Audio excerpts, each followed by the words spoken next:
19세기 후반, 가스등 불빛이 하얗게 넘실거리는 독일의 한 대저택.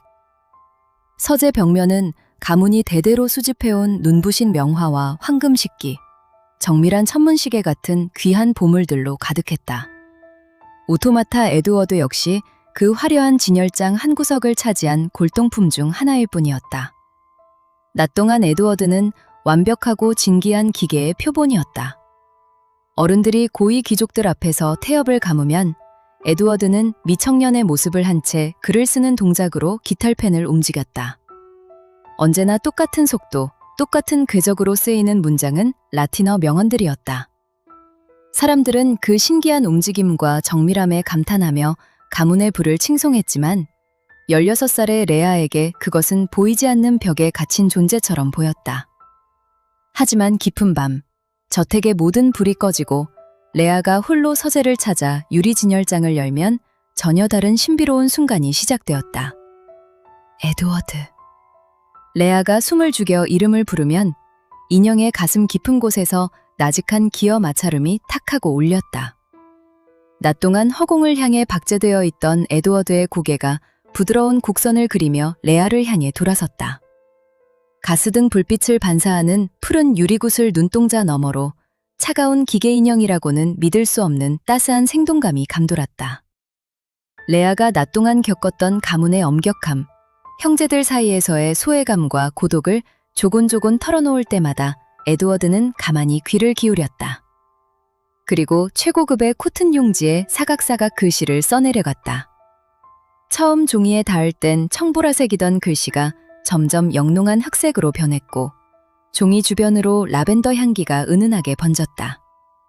그렇게 움직이며 에드워드는 오직 레아의 마음에 닿는 위로의 문장들을 써내려갔다. 나의 작은 새, 네가 머무는 밤은 결코 어둡지 않아. 장미가 피는 계절에는 너와 함께 정원을 거닐고 싶군. 때로는 격려를, 때로는 소녀를 웃게 만드는 다정한 문장을 써내는 에드워드를 보며 레아는 깊은 유대감을 느꼈다. 이것은 기계와 인간의 경계를 넘어선 영혼의 교감이라 믿었다.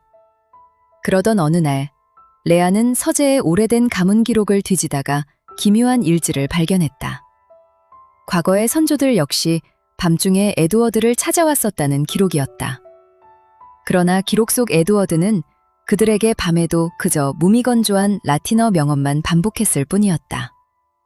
에드워드의 특별한 반응은 오직 레아에게만 나타나는 현상이었다. 왜 다른 사람들에겐 감춰둔 모습을 나에게만 보여주는 거야?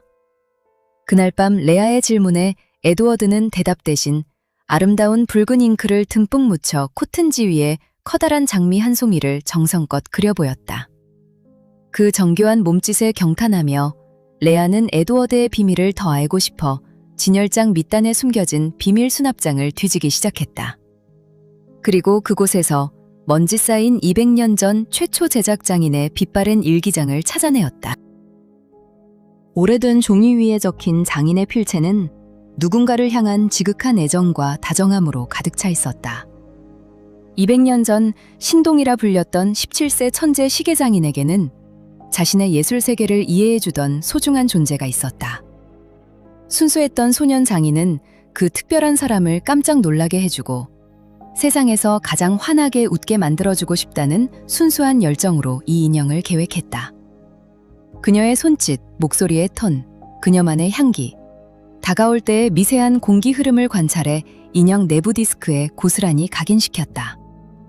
오직 그녀가 다가왔을 때만 태엽의 정해진 궤도를 이탈해 다정한 눈빛을 보내고 그녀가 좋아하던 문구들을 쓰도록 설계된 초정밀 장치였다. 그러나 장인은 자신의 걸작이 완성되기도 전에 그녀와 이별해야 했다. 인형의 마지막 나사를 조이던 날 밤, 그녀는 알 수 없는 병으로 세상을 떠났다. 장인은 이 눈부신 선물을 단 한 번도 전해주지 못한 채 일기를 끝맺었다. 주인을 잃은 선물은 가문의 보물 중 하나로 섞여 200년 동안 장들어 있었던 것이다. 레아는 목소리의 주파수와 사소한 몸짓까지 그 옛날의 16세 소녀와 놀라울 정도로 닮아 있었다. 에드워드가 레아를 향해 반응하던 것은 200년 전 주인을 잃고 헤매던 기억이 마침내 자신을 알아봐줄 대상을 찾아내어 터뜨린 기계의 메아리였다. 일기장을 덮은 레아의 눈가에 이슬이 맺혔다. 그것은 질투나 서운함이 아니었다. 도리어 에드워드의 다정함이 누군가를 진심으로 기쁘게 하고 싶어 했던 장인의 가장 순수하고 눈부셨던 마음의 결정체였다는 사실에 가슴이 뭉클해졌다. 레아는 서재의 유리장을 열어 에드워드 앞에 섰다. 에드워드는 여전히 부드러운 미소를 지으며 깃털펜을 쥐고 있었다. 레아는 에드워드의 차가운 기계손을 부드럽게 감싸쥐었다.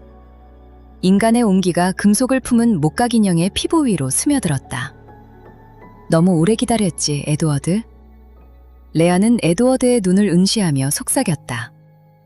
너를 만든 이의 마음은 결코 길을 잃지 않았어. 200년 전의 그 다정한 진심은 지금 나에게 전해져 이렇게 큰 위로가 되고 있으니까.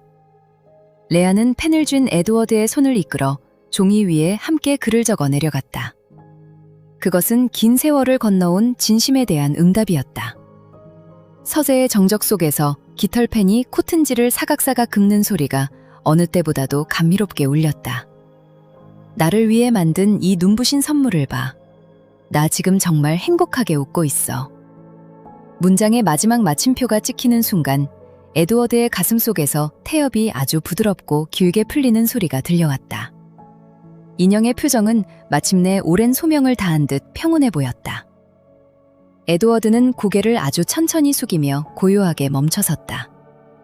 200년을 한치의 오차 없이 원형 그대로 담아왔던 사랑이 비로소 목적지에 닿은 순간이었다. 다음 날부터 에드워드는 다시 진열장 속에서 가문의 진귀한 골동품 기계로 돌아갔다. 오직 레아에게만 깨어나던 밤의 마법은 끝이 났지만 레아는 슬퍼하지 않았다. 차가운 서재를 바라볼 때마다 레아의 기억 속에서 세상 그 어떤 보물보다 따스한 사랑의 온기가 일렁이고 있었기 때문이다.